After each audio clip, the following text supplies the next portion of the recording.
guys, Courtney Mermaid here, and welcome to another video. In today's video, I'm going to be talking to you guys about important things that you should remember when you're designing a mermaid tail.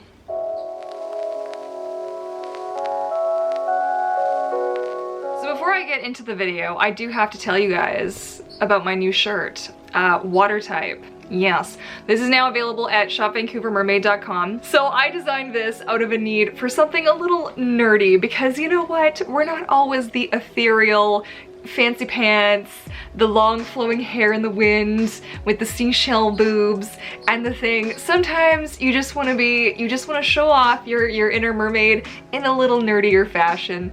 Just putting that out there. All right, so let's just dive right on into things. This video is actually brought to you guys by my beautiful patrons over on my Patreon pod. You can go check us out at patreonpod.com. I will also have a link to us in the description box down below if you are interested in potentially contributing to my future content or having your name in the credits of the video. So those guys voted and decided that this was a good topic, and this is actually something I'm asked a lot, so I'm happy that it came to be. So if you've never made a mermaid tail before, there are a lot of things to consider, and some aren't super obvious. Some you won't think of until you do it and make the mistake and learn the lesson, and maybe I can just help you so that you don't, you know, make a big mess, you know, stuff.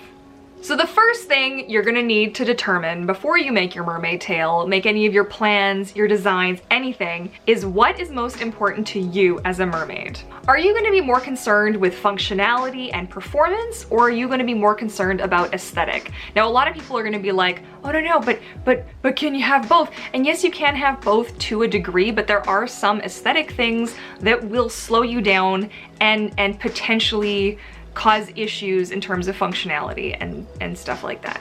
So once you've decided if you're going to be more concerned with things like speed, are you going to be able to maneuver easily, or is it, you know, is it going to be really lightweight, or is it going to be heavier because you're going for something fancier and you want lots of fins and dorsal fins and extra little bits?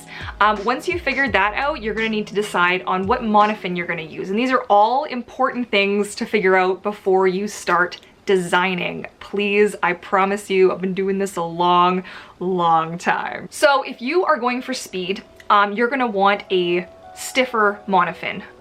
You know, there are a lot of different kinds of monofins out there on the market. You guys all know, and if you don't know, you're about to hear it, so buckle up, Buttercup. I am the Finis Luna. Just, it's my life. It's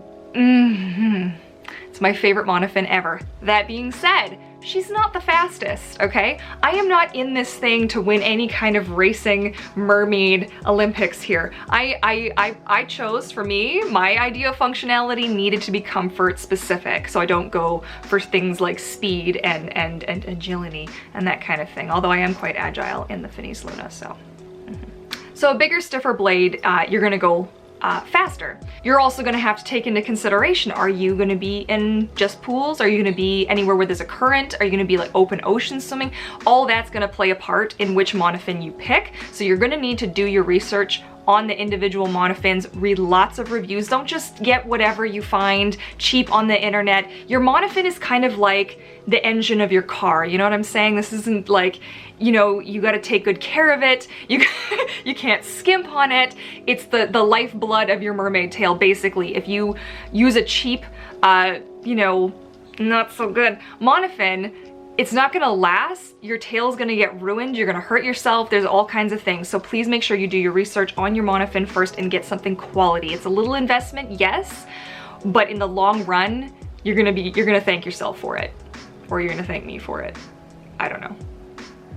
So the flip side of this is gonna be something more for aesthetics. So like I said, I go for something more flexible, the silicone. I like the little bit of extra realism and extra flop that the Luna gives me. You know, it's very comfortable and I really enjoy it. So I had to do, I've got a bin down there of 2, 4, 6, 8, 10, 12, 14, 15 monofins and 1 pair of flippers.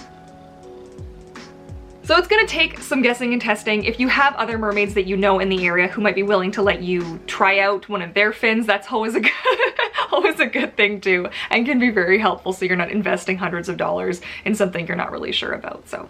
Next, what material are you gonna use to make this tail? Now here is the kicker, okay? Everybody's gonna have their way that they wanna do it differently. Some things are obviously gonna be easier than others. Are you gonna be a fabric tail user? Are you gonna be, you know, latex tail user? Are you gonna be a silicone tail user?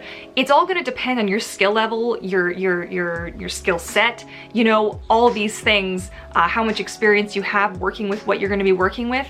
I chose fabric because my lifestyle at the time, it's not like I had a big garage or a big setup.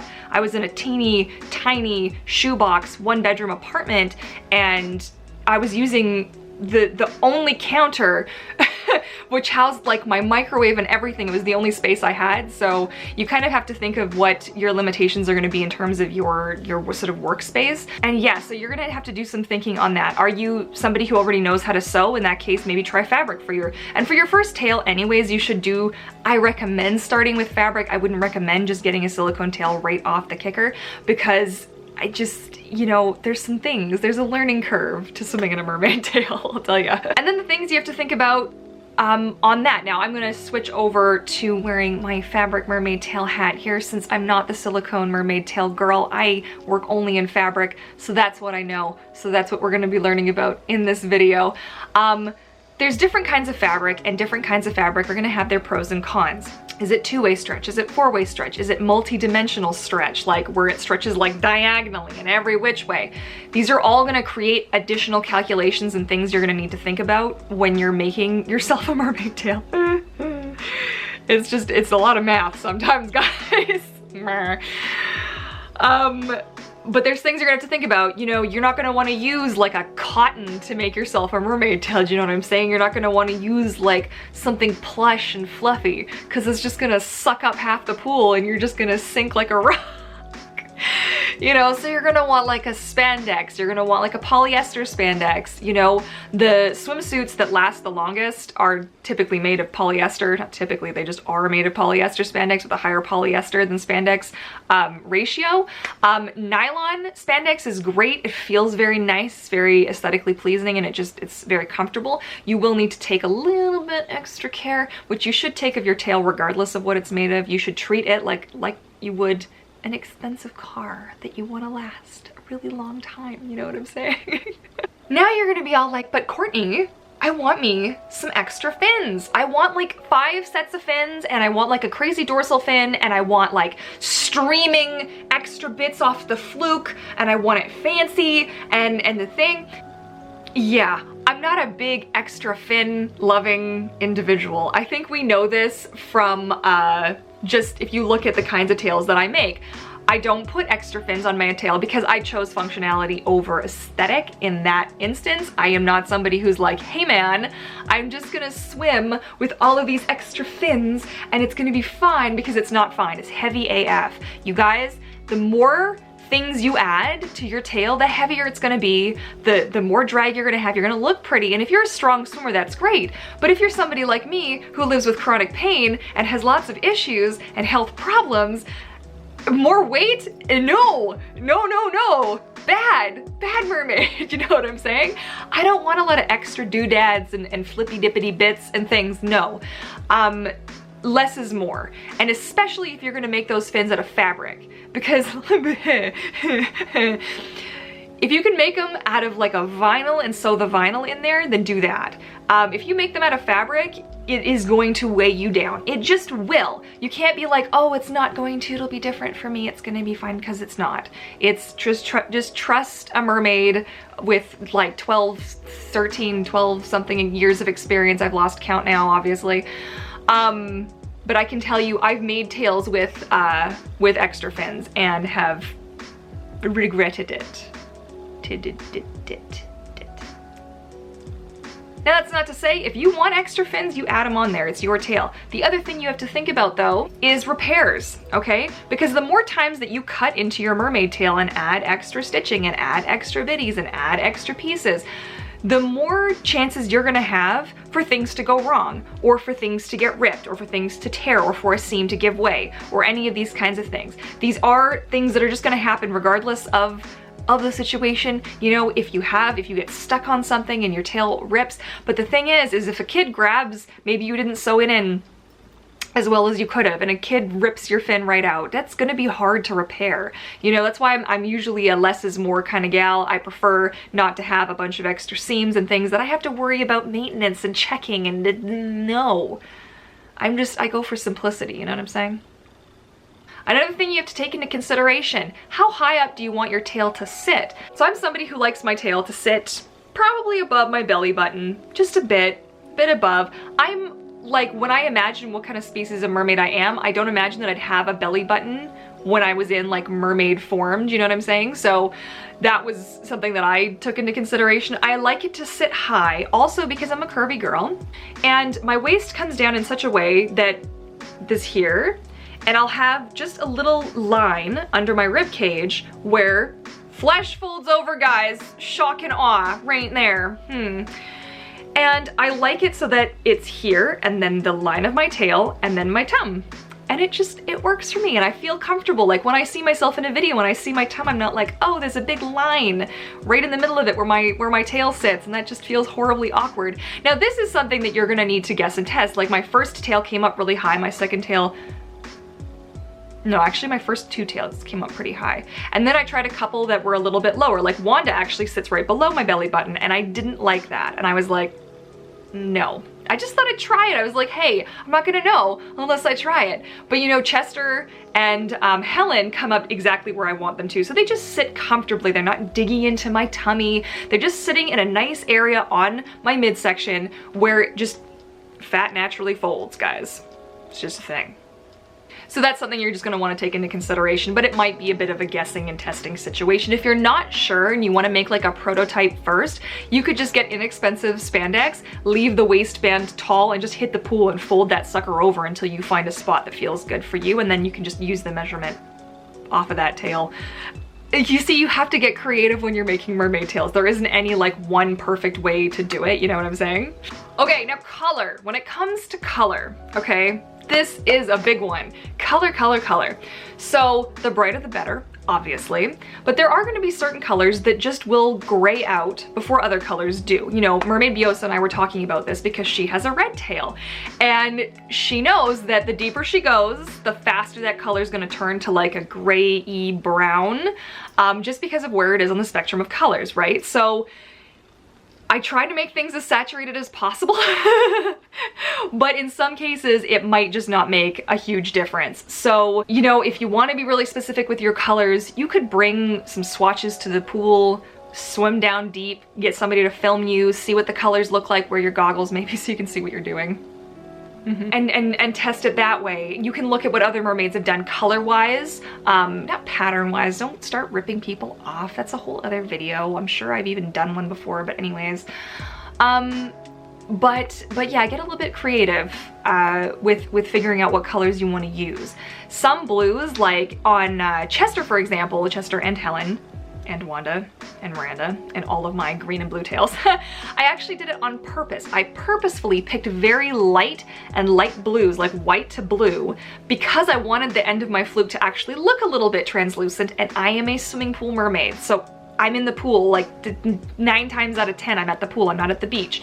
So I knew that those colors would disappear in the water and give it like a cool translucent feel. So that was the reason I did that, right? Some thinking, some guessing and testing to figure out what would work. But overall, brighter colors definitely work better, and it's just really just a bit of guessing and testing. Choosing colors for your tail is a very personal choice. It's not something that you need to figure out on your own. What brings you joy when you look at it? You know, I picked the colors for my tail because I'm a West Coast mermaid, and you know, our mountains and our sky and our ocean, it's all very greens and blues, and they just happened to be my 2 favorite colors anyways, green and blue.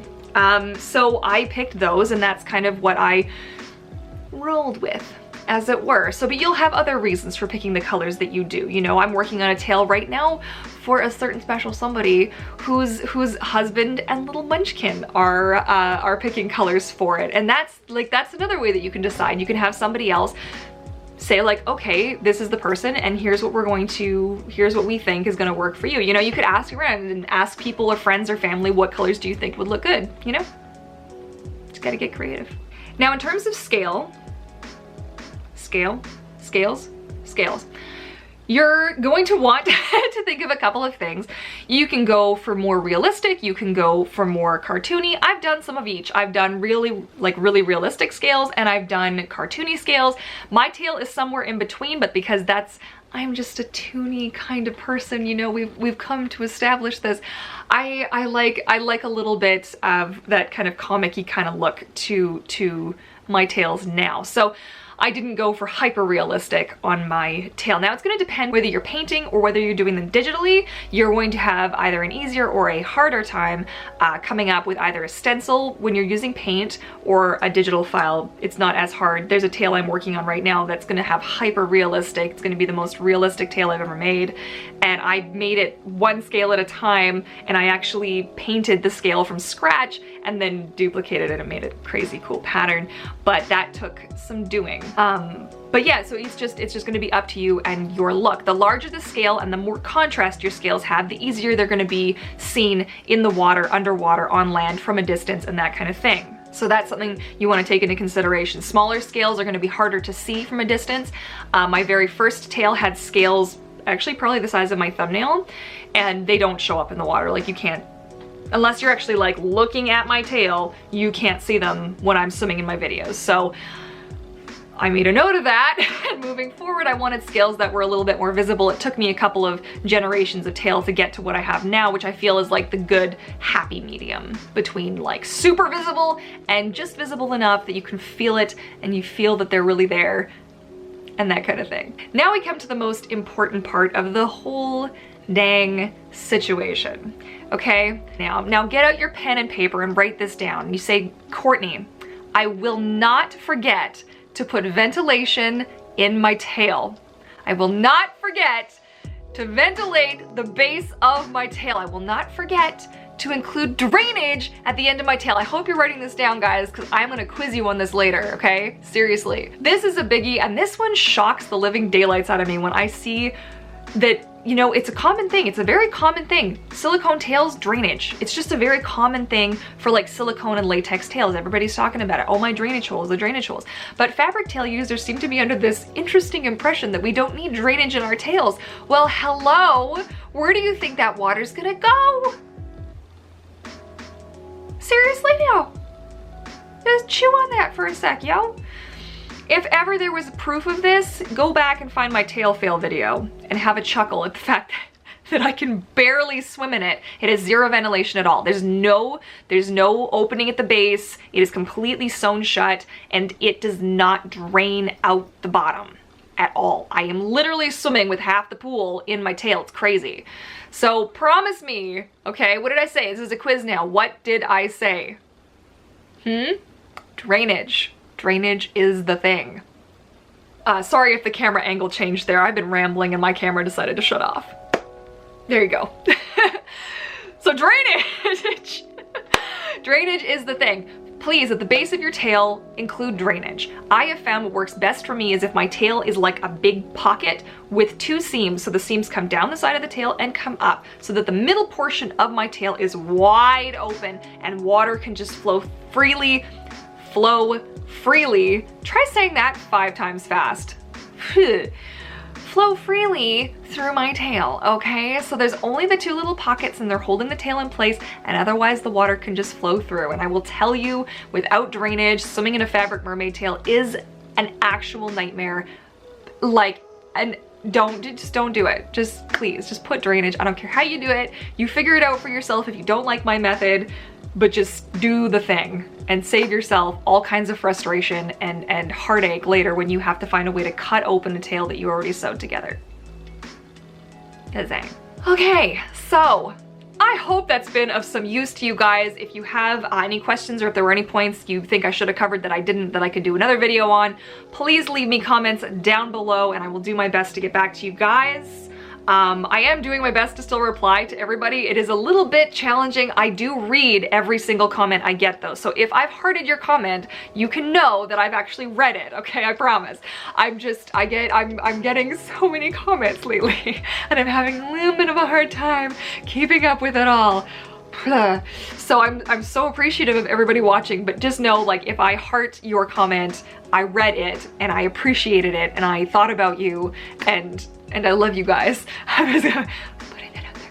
So yeah, so in that kind of vein, if you liked this video, please feel free to give it a big thumbs up and don't forget to subscribe to join the pod and hit that bell notification as well so you don't miss any of my mermaid adventures. I have a lot planned and a lot coming up and I'm super excited about it all. And on that note, this has been a video about important things to think about when designing a mermaid tail. I hope you guys enjoyed it and I look forward to seeing you all in my next video. Happy swimming, my little fishes. We'll see you next time. Bye.